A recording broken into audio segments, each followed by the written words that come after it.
नमस्कार, मैं हूं गोविंद पंत राजू और आप देख रहे हैं द फ्री प्रेस का कार्यक्रम आपकी बात। आपकी बात में आज हम बात करेंगे उत्तर प्रदेश में विधानसभा चुनाव के करीब आने की जो घटना है। जिस तरह से विधानसभा के चुनाव करीब आते जा रहे हैं, उसके बाद किस तरह से उत्तर प्रदेश में राजनीतिक हलचलें तेज हुई हैं, किस तरह उत्तर प्रदेश में तमाम राजनीतिक दल अपनी अपनी जो तैयारियां हैं उन पे किस तरह से जोर दे रहे हैं, और खास तौर पर आज हम बात करेंगे उत्तर प्रदेश में बीएसपी की क्या तैयारी है। आज उत्तर प्रदेश में बीएसपी की जो प्रमुख हैं मायावती, उन्होंने एक प्रेस कॉन्फ्रेंस की थी।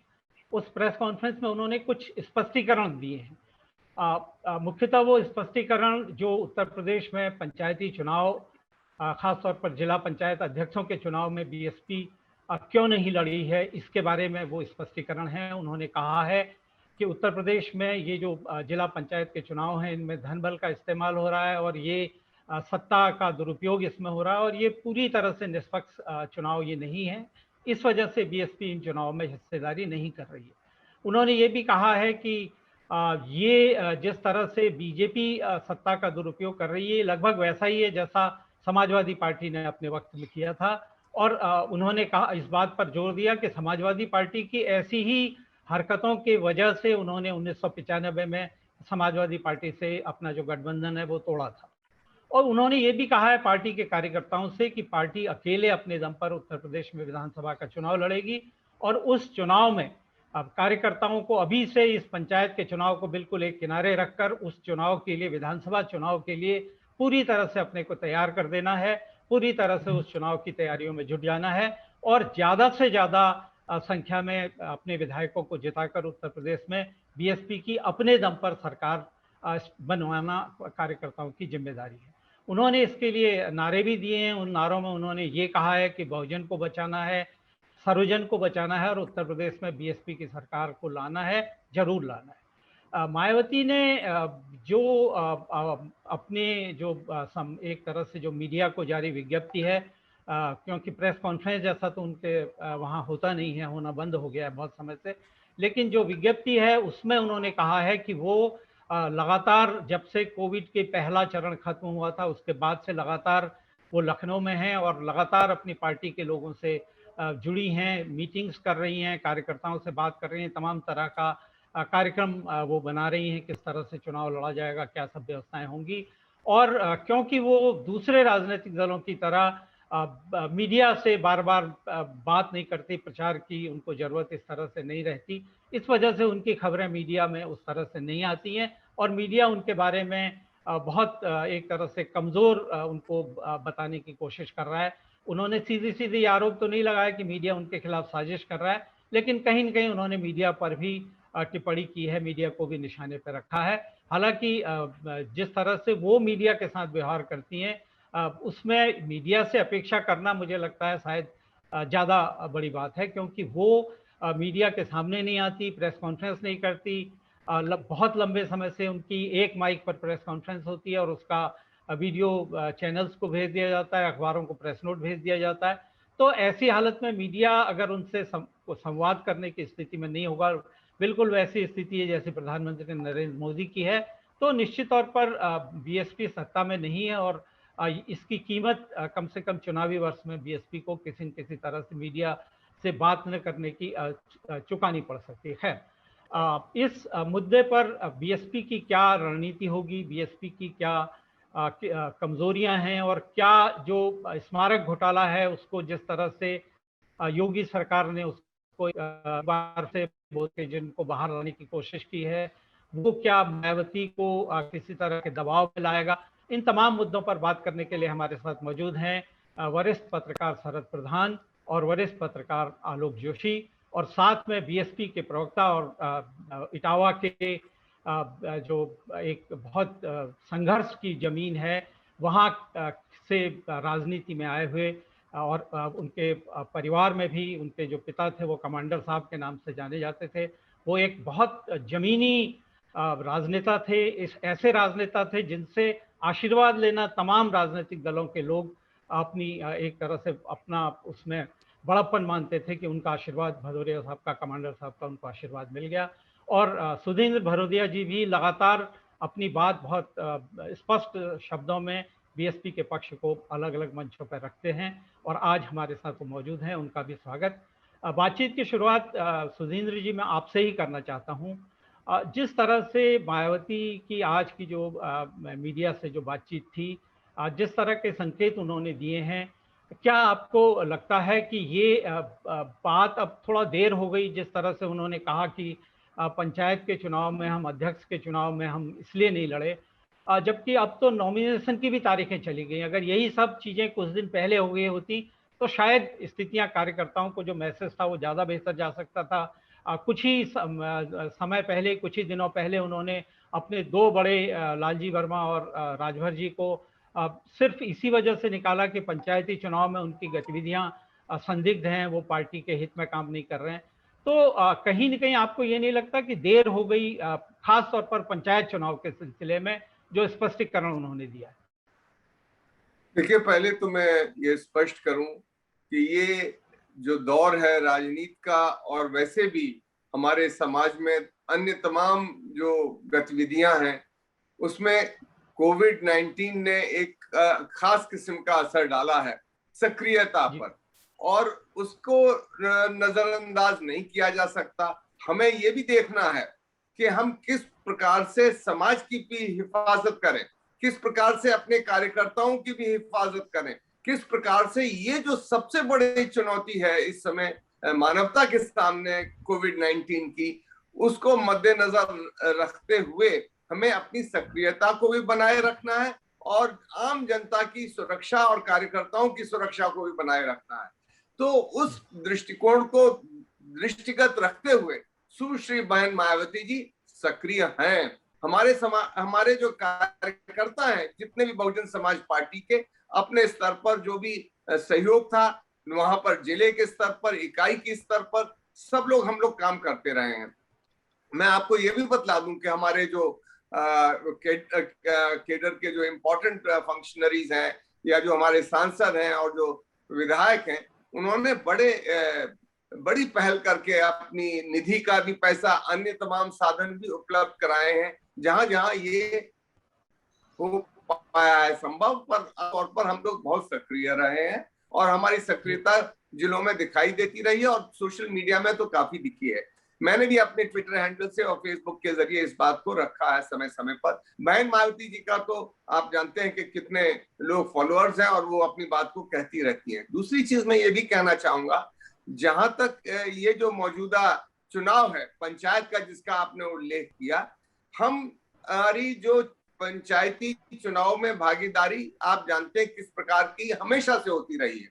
जो सन 95 का उन्होंने अनुभव दिया, वो आपको मालूम है कि एक तो पंचायत चुनाव के अध्यक्ष पद का चुनाव इनडायरेक्ट चुनाव होता है। इनडायरेक्ट चुनाव के अंदर ये आम जनता की भागीदारी नहीं होती है। आम जनता की भागीदारी थी, हम पंचायत के चुनाव लड़े, हम पंचायत के चुनाव में लड़कर लगभग 400 सीट जीते, लगभग 100-125 लोग और उसके बाद हमारे साथ आ चुके हैं। हमारे पास उतना ही प्रतिशत वोट है लगभग जितना अन्य दो और बड़े दलों के पास है। जहां तक पंचायत के अध्यक्ष पद का चुनाव है, इसमें हमको ये मालूम है कि आपको भी मालूम है, जब पुराने समय में जितने बार ये चुनाव हुए, हम जब भी चुनाव लड़ने की कोशिश करते थे तो जैसा सन 95 में तमाम बाराबंकी से लेके तमाम जगह जहां हम पर्चा दाखिल करने जाते थे तो वो छीन लेते थे पर हमारे पर्चे और उनको फाड़ कर फेंक दिया करते थे। इसी प्रकार की हम तैयारी कर रहे हैं। हम लोकतंत्र के जो सबसे बड़े उत्सव की, ये जो एक इनडायरेक्ट इलेक्शन है, वो बड़ा उत्सव है। हमारे दिमाग से ये इम्पोर्टेंट जरूर है, पर इम्पोर्टेंट तब है जब उसमें फ्री एंड फेयर इलेक्शन हो, जब इसमें एक बाहुबल का प्रयोग हो, जब इसमें धन बल का प्रयोग हो और फिर सरकारी ताकत का प्रयोग हो। तो इन ताकतों से क्या है कि हमारी जो शक्ति है, जिसको हम अपनी शक्ति का संचय करते हुए, उसको संजोते हुए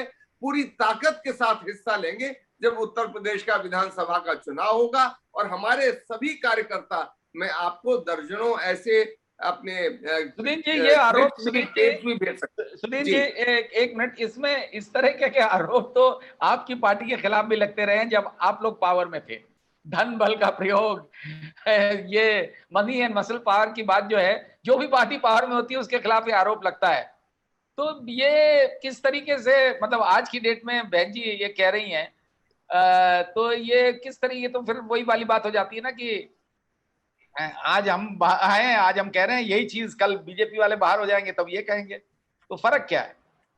देखिए, फर्क इतना है कि बहुजन समाज पार्टी का जो जन आधार है वो इस देश के जो वास्तव में दलित हैं, शोषित वंचित लोग हैं, जो जिसको कमजोर वर्ग भी कहा जाता है, कुछ लोग अपने भाषा में उनको कमजोर वर्ग कहते हैं, कुछ लोग अन्य और नाम वंचित समाज कहते हैं, उस समाज के लोग अधिकांशतः हैं। हम ये नहीं कहना चाहते कि हमारे पास कोई एकदम साधनहीन सब लोग हैं, पर हमारी पार्टी प्रायः उस प्रकार के जन आधार की पार्टी है, उस प्रकार के कार्यकर्ता हैं। और आपने मान्यवर काशीराम जी के समय से ये देखा है। जहां तक एक और प्रश्न गोविंद पंत जी ने जो कहा, और उसका मैं उत्तर यहाँ पे भी आपके सामने रखना चाहूंगा। आप बहुत बड़े देश के भी पत्रकार हैं और प्रदेश में तो आप प्रख्यात पत्रकारों में से हैं, तो मैं ये जरूर कहना चाहूंगा कि जैसा उन्होंने कहा कि प्रेस के प्रति, प्रेस का अगर आप परम पूज्य बाबा साहब के समय से लेके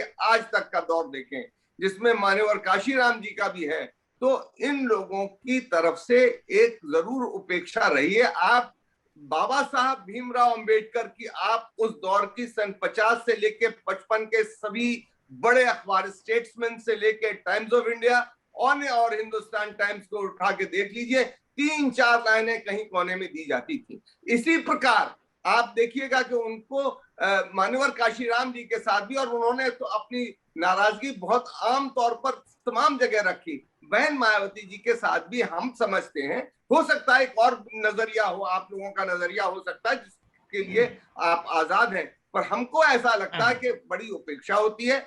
हमको ऐसा भी लगता है कि एक हमारे साथ सौतेला व्यवहार होता है, और खैर वो आपको अधिकार है। पिछले काफी समय से, सुदीन जी पिछले काफी समय से मायावती जी जमीन पे नहीं दिखी हैं। अखिलेश यादव जिस तरह से गायब थे वो भी गायब रही हैं, और वो ट्विटर पे उनका भी, जिस तरह अखिलेश यादव ट्विटर पे रहते थे मायावती जी रहती थी। तो ये कहना कि उनका जनाधार वैसे ही बना हुआ है और वो वैसी ही एक्टिव हैं, खबर इसलिए नहीं बनती है। जब आप कुछ करेंगे नहीं तो एक्टिविटी कहां से आएगी? देखिए, मैं आपको बताऊं, हम लोग एक्टिव थे। ये पिछला 2 वर्ष एक अजीबो गरीब किस्म का समय है, फेज है हमारी पॉलिटिकल लाइफ में, हमारी सोशल और इकोनॉमिक लाइफ में। इसमें आप देखिए, इकोनॉमिक अभी हमारा 23%, 27% और उससे भी नीचे जीडीपी माइनस में चला गया। तो क्या इससे, ये तो एक मजबूरी है कि कोई इकोनॉमिक एक्टिविटी नहीं हो रही। लोगों को अपनी जान भी तो बचानी है, उसकी भी तो सुरक्षा, जिसका मैंने उल्लेख किया है कि हमको समाज की, अपने कार्यकर्ताओं की, और जहां जरूरी है अपनी खुद की भी सुरक्षा रखनी है। इसलिए रखनी है क्योंकि हम अगर उसी तरह का व्यवहार करेंगे जैसे एक पार्टी ने बंगाल में किया था, नतीजे के तौर पर हमने देखा भारत में क्या हुआ। वो जो दौर था, और हमने देखा कि मोटेरा स्टेडियम में क्या हुआ, और वहां पर हम दूसरे देशों के प्रधानों की वहां पर रैली करके उनके लिए चुनाव में सफलता की मांग कर रहे थे। तो कहना मेरा ये है कि बहन मायावती जी, सुश्री बहन मायावती जी बहुत ही जिसको कहा जाए विद सेंस ऑफ प्रोपोर्शन वो अपना काम करती हैं। अनुपात की समझ और मात्रा भेद का ज्ञान उनको बहुत सही मायने में पता है, और उस मात्रा भेद और अनुपात की समझ से वो अपने कदम को उठाती हैं, जिसका हम परिणाम के तौर पर, नतीजे के तौर पर मैं एक जरूर दावे के साथ कहना चाहूंगा, 2022 के जब चुनाव के परिणाम आएंगे तो मुझे पूरा विश्वास है कि सुश्री बहन मायावती जी शीर्ष पर दिखेंगी हमको। बिल्कुल, आपने जो उम्मीद रखी है वो उम्मीद बीएसपी के तमाम कार्यकर्ताओं को भी है। लेकिन जो आपका कहना है कि मीडिया का मायावती के प्रति या बीएसपी के प्रति सौतेला रुख रहा है, मुझे लगता है कि ये आप मीडिया पर एक तरह से ज्यादती कर रहे हैं। क्योंकि मायावती अगर सत्ता में आई, मायावती की अगर जान बची तो वो मीडिया की वजह से ही बची, क्योंकि जो स्टेट गेस्ट हाउस कांड था अगर उस वक्त मीडिया नहीं मौजूद होता तो न मायावती की जान बचती और न मायावती सत्ता में आ सकती, क्योंकि जो कुछ उसके बाद का घटनाक्रम हुआ उसको मीडिया ने ही आगे बढ़ाया और मीडिया की ही देन थी कि मायावती उत्तर प्रदेश में और एक तरह से राष्ट्रीय राजनीति में स्थापित हुई एक मुख्यमंत्री के तौर पर। आलोक, आपसे मैं समझना चाहता हूं, जैसा सुधीन जी ने कहा कि बीएसपी अगला चुनाव जीतेगी। उत्तर प्रदेश में जो विधानसभा चुनावों को लेकर जिस तरह की जो सरगर्मियां चल रही हैं, उसमें चंद्रशेखर ने आज आरोप लगाया है। उन्होंने कहा है कि मायावती बीजेपी के हाथों में खेल रही है, मायावती बीजेपी की एक तरह से बी टीम के तौर पर काम कर रही है। कुछ दिन पहले इस तरह के संकेत थे कि चंद्रशेखर और बीएसपी कहीं चुनाव में साथ साथ आ सकते हैं, लेकिन आज जिस तरह से बीएसपी ने बिल्कुल साफ कर दिया कि वो फिलहाल अकेले चुनाव लड़ेगी, तो वो संभावना तो खत्म हो गई। दूसरी तरफ ओवैसी ने घोषणा की है कि वो उत्तर प्रदेश में 100 से ज़्यादा सीटों पर चुनाव लड़ेंगे। क्या आपको लगता है कि ये दोनों जो वजहें हैं ये बीजेपी के लिए फायदेमंद हो सकती हैं और बीएसपी को इसका नुकसान हो सकता है? ये थोड़ा विकट प्रश्न है गोविंद जी, और खास तौर पे जब आप इसे बहुजन समाज पार्टी की अध्यक्ष मायावती की नज़र से देखेंगे या अभी भदौरिया साहब बैठे हैं इनकी नज़र से देखेंगे कि आप राजनीति कर रहे हैं और राजनीति करते में अब आपसे कहा जाए कि भाई आप अगर चुनाव लड़ते हैं तो आप बीजेपी की बी टीम के तौर पे व्यवहार कर रहे हैं। चंद्रशेखर रावण अब एक नए दलित नेता आ गए हैं तो आप उनके साथ हाथ मिला लीजिए।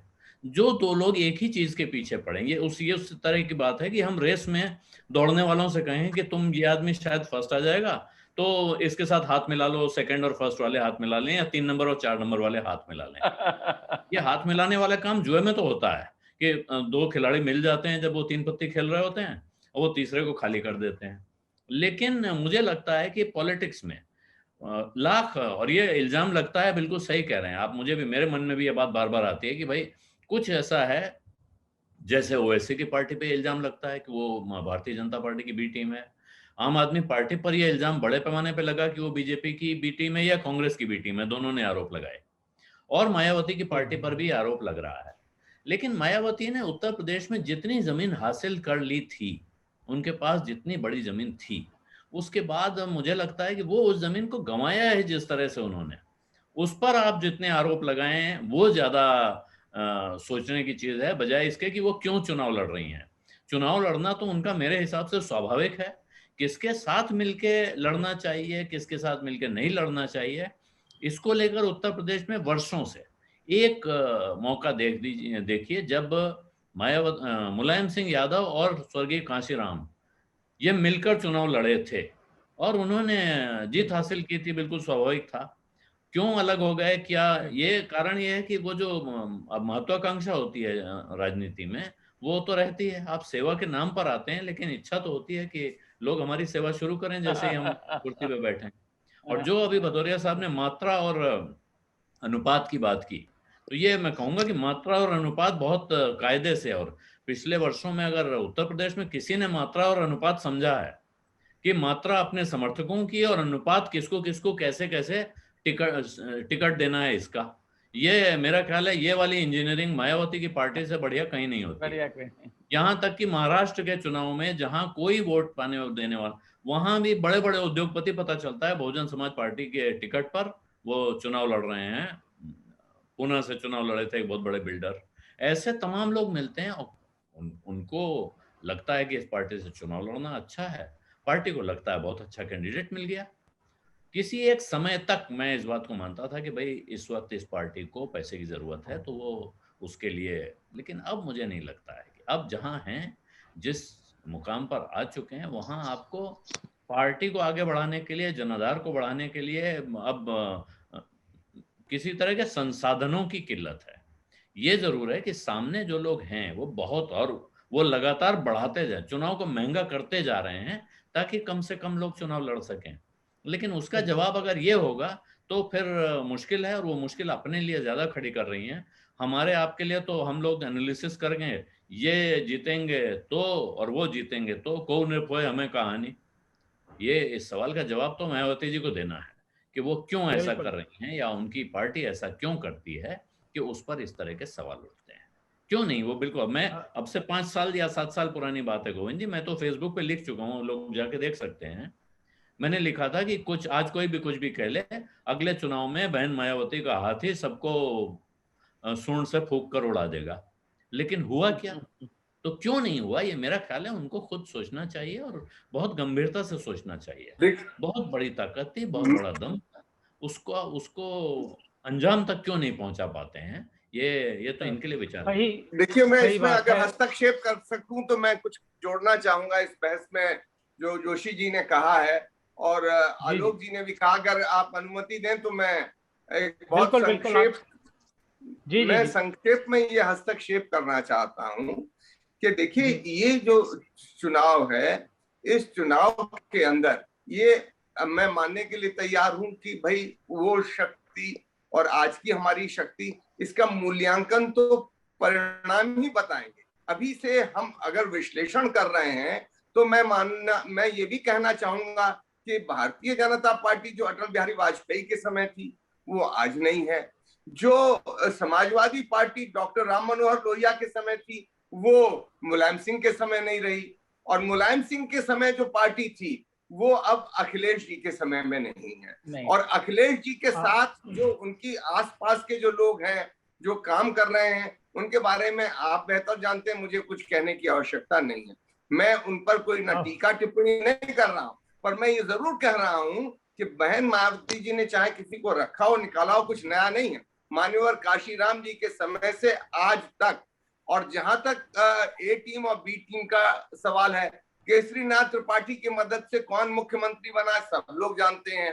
और ए टीम और बी टीम हमने देखा बंगाल के अंदर कि खुलेआम जब मालूम था कि चुनाव ममता बनर्जी और बीजेपी में हो रहा है तो कांग्रेस पार्टी और कम्युनिस्ट पार्टी क्या कर रहे थे वहां पर, चुनाव में कितने कैंडिडेट जीते और कितना प्रतिशत वोट उन्होंने लिया। तो ए टीम और बी टीम सब पार्टियां जो है एक दूसरे पे आरोप लगाती हैं। हम लोगों को, जो मैं विशेषकर अपने पत्रकार बंधुओं से उम्मीद करूंगा, वो तटस्थ भाव से ये देखें कि भाई हमें अपनी पार्टी की सुरक्षा भी करनी है, हमें अपने पार्टी का जनाधार भी बचाना है और हमें आगे भी बढ़ना है। तो इसमें एक लाइन और जोड़ूंगा कि जहां तक रावण जी हैं, इनको अभी पंचायत के चुनाव हुए, कितने वोट मिले, कितनी सीटें मिली, और कहा बहन मायावती जी 400 सीटें और कहा 4 सीट, कहा मतलब दोनों में कोई जमीन आसमान का अंतर है अन्य पार्टियों में। यह जरूर है कि 3 मुख्य पार्टियां जरूर हैं, समाजवादी पार्टी है, हम भी हैं और बीजेपी भी है। अब हमारा एक ही दावा है कि बहन मायावती जी 4 बार मुख्यमंत्री रही हैं, उत्तर प्रदेश में अखिलेश भी रहे हैं और ये भी रहे हैं, अभी एक टर्म इन्होंने भी देखा। लोग तय करेंगे इन 3 चेहरों में कौन सा है, और हम मानते हैं कि अगर आप में समय होगा बहस का तो मैं बताऊंगा क्यों बहन मायावती जी नंबर 1 की पसंद होंगी लोगों को। बिल्कुल, आप इस बारे में आपसे बात करेंगे, लेकिन शरद जी, जैसा सुधीन जी ने कहा कि एक अटल बिहारी वाजपेयी के ज़माने की बीजेपी थी, आज कहाँ है, एक राम मनोहर लोहिया के ज़माने की सपा थी, आज कहाँ है। लेकिन मायावती की जो बीएसपी है वो तो मायावती के ज़माने में ही कहाँ थी और आज कहाँ है। तो क्या आपको लगता है कि इसके लिए बीएसपी की जो नेतृत्व कर रही हैं मायावती, उनकी ओर से बड़ी चूकें हुई हैं, बड़ी राजनीतिक गड़बड़ियां हुई हैं, पार्टी से तमाम लोगों को जिस तरह से उन्होंने एक एक करके हटाया है, एक एक करके जो नंबर 2 नेता जहां कोई होता दिखाई देता था उसको पार्टी से बाहर करने का गोविंद देखिए, बड़ा स्पष्ट है, जितनी भी आज के दौर में जो विपक्षी दल हैं, इन सब ने अपने ही आप सेल्फ गोल्स किए हैं, अपने ही आप अपने को जो पीछे की तरफ जाते रहे हैं, जिनका ग्राफ गिरता रहा है, वो अपने ही कर्मों की वजह से हुआ है। और मायावती भी इसमें कोई डिफरेंट नहीं है। इन्होंने भी अगर इनके जो पहले जब तक पावर में थी तब तक इनके प्रायोरिटीज कुछ और रही। इन्होंने पार्टी को ये जब जिस तरह से बढ़ावा मिला, हमेशा ये होता रहा कि एंटी मुलायम वोट से मायावती जीती थी और एंटी मायावती वोट से मुलायम आते थे। और उसमें ये दोनों को मुगालता हो जाता था कि क्या वाह, हमने क्या बाजी मारी है। जबकि हकीकत ये थी कि नेगेटिव वोटिंग हो रही थी और ये मिल रहा था, तो उस वजह से ये लोग कॉम्प्लिसेंट हो गए और इन्होंने कोई जमीनी काम नहीं किया अपनी कॉन्स्टिट्यूएंसी के लिए। और यही चीज मायावती के साथ रही। मायावती ये तमाम ये मेमोरियल्स और ये बनवाने में लग गई, 7,500 करोड़ रुपया इसमें लगा दिया। मायावती का कॉन्सेंट्रेट, और उसके बाद जब ये पावर से हटी हैं और 2014 के चुनाव में ये बड़ा स्पष्ट था कि इनका जो दलित वोट बैंक है उसका भी एक हिस्सा मोदी के नाम के साथ चला गया है। नॉन जाटव ये जो वोट गया है दलितों का, वो बड़ी तादाद में गया और उसको वापस लाने का मायावती ने कोई प्रयास नहीं किया। पार्टी गिरती गई और उसके बाद आज की डेट में ये जो चर्चा है कि मायावती टीम बी टीम नहीं, ये कहा जाता है कि मायावती उनसे उनके डर में, सीबीआई और ईडी के डर से घबराई हुई हैं, इसलिए एक्टिव काम नहीं कर रही हैं कुछ भी, ये कहा जाता है। और यही चीज अखिलेश के बारे में कही जाती है। और क्यों कोई डरेगा सीबीआई और ईडी से? वो तो तभी डरेगा ना जब आपके पास कुछ ऐसे कारनामे होंगे जिसकी वजह से आप फंस सकते हैं। तो अगर ऐसी स्थिति हो जाएगी तो पार्टी के यही दुर्दशा होगी। आज की डेट में जो है, जब ये ठीक है कहने की बातें कुछ और होती हैं, और भदौरिया जी का स्पोक्समैन है पार्टी के, तो जाहिर है उन्हें तो डिफेंड करना ही है, लेकिन रियलिटी में जो दिखता है, जो लॉजिकली समझ में आता है, वो यही है कि मायावती की तरफ से जो है इस तरीके के कोई सिंसियर एफर्ट नहीं हुए हैं कि पार्टी को वापस जोर शोर से खड़ा करें जिससे किसी जमाने में थी। वो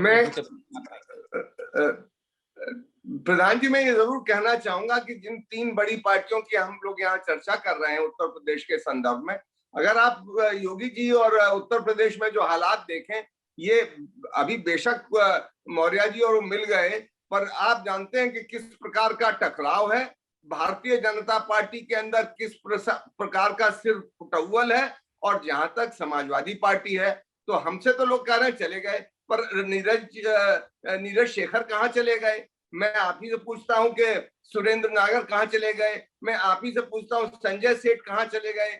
मैं आप ही से पूछता हूं कि निशाद जी कहाँ चले गए?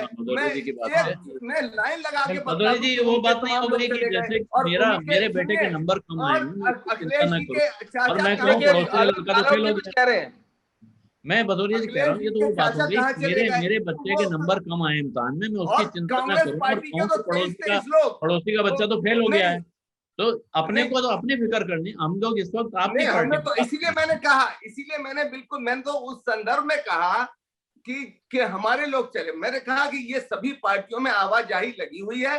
ये एक तरह का चुनाव के टाइम पर इस प्रकार की आवाजाही, और हमारी पार्टी, आपको मालूम है जोशी जी, केसरीनाथ त्रिपाठी और मुलायम सिंह जी ने मिलकर हमारे पास तो चंद एमएलए भी नहीं छोड़े थे 2005 में, और हम 2007 में अकेले बल पर सत्ता में आए। मैं आपको कह दूं कि हर बार बहन मायावती जी इन तमाम तरह के जो मूल्यांकन होते हैं उनको गलत साबित करते हैं। अब मुझे तो ये नहीं कह सकता हूं कि मैं अब दावे के साथ 100% कि मैं सही होऊंगा, पर मैं ये जरूर मानता हूं कि कुछ आश्चर्यजनक परिणाम आपको देखने मिलेंगे और बहन मायावती जी फिर से मुख्यमंत्री होंगी उत्तर प्रदेश में।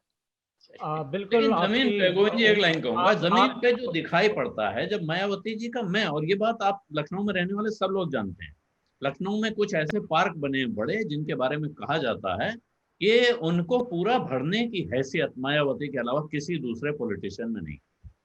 वो हैसियत पिछले काफी समय से हमने जमीन पर नहीं देखी। तो आप कह रहे हैं वो बहुत बड़ी विजय हासिल करेंगी, विजय के निशान दिखने लगते हैं, विजय की धमक आने लगती है विजय से पहले, वो क्यों नहीं दिख रही है? ये प्रश्न वो देखिए, तक रहा सवाल मैं निश्चित तौर पर पश्चिम बंगाल के चुनाव में कोरोना तो ममता बनर्जी के भी था। देखिए, उन्होंने जरूर जोखिम उठाया, बंगाल की जनता को कोविड का कुछ परिणाम भी भोगना पड़ा। हम अपनी ऊपर ये जिम्मेदारी नहीं ले सकते कि कोविड-19 में हमने उत्तर प्रदेश की जनता को झोंक दिया। अपनी राजनीतिक महत्वाकांक्षा के लिए हम लोगों ने उनको परवान चढ़ा दिया। अपने महत्वाकांक्षाओं को अपनी रोटी सेकने के लिए हम ये नहीं करेंगे। हम जरूर करेंगे मर्यादित ढंग से, सक्रिय ढंग से, और आम जनता तक पहुंचकर, गांव-गांव में पहुंचकर जो हमारी कोशिश है। आज हम सक्रिय, हम जा रहे हैं, हम पहुंच रहे हैं, और हमारे कार्यकर्ता, और जैसा सुश्री बहन मायावती जी ने आज कहा अपनी प्रेस कॉन्फ्रेंस में, बहुत स्पष्ट ढंग से कहा कि उनकी मीटिंगें हो रही हैं, वो हर तरह से हो रही हैं, सभी लोगों से हो रही हैं। हमारे जो लाखों लाख कार्यकर्ता हैं वो उन लोगों से वो जुड़ी हुई हैं। हमारी एक चेन है, चेन ऑफ कमांड है उनके, जैसे हमारे गांव में बूथ है, बूथ के बाद सक्रिय कमिटीज हैं, फिर उसी प्रकार से जिले में है, भदौरिया साहब, में है। आपका जो पूरा रणनीति है, पूरा जो संगठन है वो बहुत बड़ा है, और हम उम्मीद करते हैं कि आपका जो भरोसा है वो भरोसा भी बीएसपी के हर कार्यकर्ता का भरोसा होगा। लेकिन जमीन की स्थितियां ऐसी दिखती हैं कि उत्तर प्रदेश में बीएसपी मायावती के सत्ता में आने के वक्त जिस शीर्ष पर थी, उसके पहले जिस तरह से ऊपर लगातार जा रही थी, आज वो नीचे जाती दिख रही है। बीएसपी के जितने भी बड़े उनके सिपह सलार थे, आज मायावती के साथ कोई नहीं दिखाई देता। विधानसभा में जितने विधायक आए थे, आज उनकी संख्या भी आधे से कम रह गई है। लेकिन फिर भी मायावती ये कह रही हैं कि वो अपने दम पर उत्तर प्रदेश में सत्ता में वापसी करेंगी। तो ये एक बड़ा राजनीतिक हिम्मत का काम है।